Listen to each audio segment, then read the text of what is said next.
इन सब के नाम, इन सब चोरों के नाम मोदी मोदी मोदी कैसे हैं?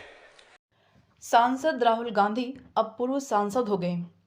राहुल गांधी की एक मुसीबत कम हुई नहीं कि दूसरी मुसीबत आ खड़ी हो गई। केरल के वायनाड से कांग्रेस सांसद राहुल गांधी अब पूर्व सांसद हो गए हैं।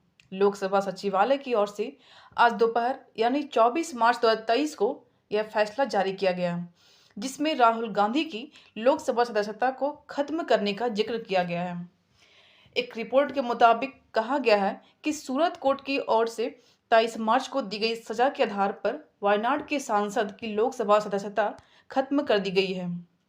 इससे अब वह लोकसभा में न बैठ पाएंगे और न ही किसी मुद्दे को लेकर सवाल जवाब कर पाएंगे। इस रिपोर्ट में संविधान के आर्टिकल 102 एक ई और जन प्रतिनिधित्व कानून 1951 की धारा 8 का जिक्र किया गया है, जिसके तहत राहुल गांधी की सदस्यता को रद्द की गई।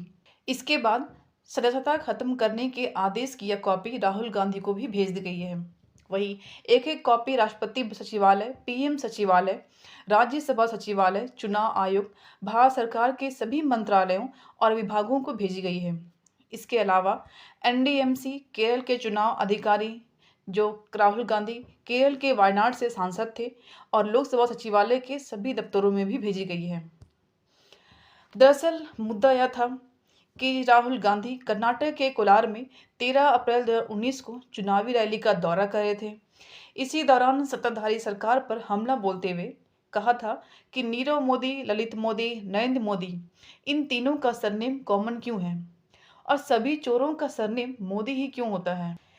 इसी मुद्दे ने आज राहुल गांधी को कटघरे में लाकर खड़ा कर दिया है और इस बयान पर पूर्णेश मोदी ने राहुल गांधी के खिलाफ मानहानि का केस दर्ज कराया था। इस मामले में 23 मार्च को गुजरात के सूरत कोर्ट ने राहुल गांधी पर मानहानि केस के तहत दोषी करार दिया था। साथ ही उन्हें 2 साल की सजा भी सुनाई गई। यह मामला राहुल गांधी के द्वारा अपने भाषण में मोदी सरनेम को लेकर की गई टिप्पणी से जुड़ा है। हालांकि कोर्ट के फैसले के कुछ देर बाद ही उन्हें 30 दिन के लिए जमानत भी मिल गई।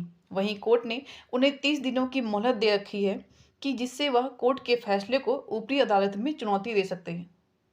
हालांकि कोर्ट के द्वारा राहुल गांधी की सजा का ऐलान करने के बाद उनकी लोकसभा सदस्यता को लेकर चर्चा छिड़ गई थी, जिसमें कई कानून जानकार, विपक्ष वरिष्ठ नेताओं ने राहुल गांधी की सदस्यता अयोग्य घोषित होने की आशंका जताई थी।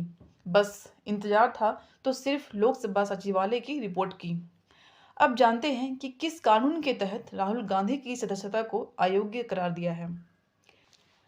संविधान के आर्टिकल 102 एक ई और जन प्रतिनिधित्व कानून 1951 की धारा 8 के तहत अगर कोई सांसद को 2 साल या उससे अधिक समय के लिए सजा सुनाई जाती है, तो ऐसे में दोष करार साबित होने वाले दिन से ही उन्हें अयोग्य घोषित किया जाएगा और वह सजा पूरी होने के बाद जनप्रतिनिधि बनने के लिए 6 साल तक अयोग्य रहेगा।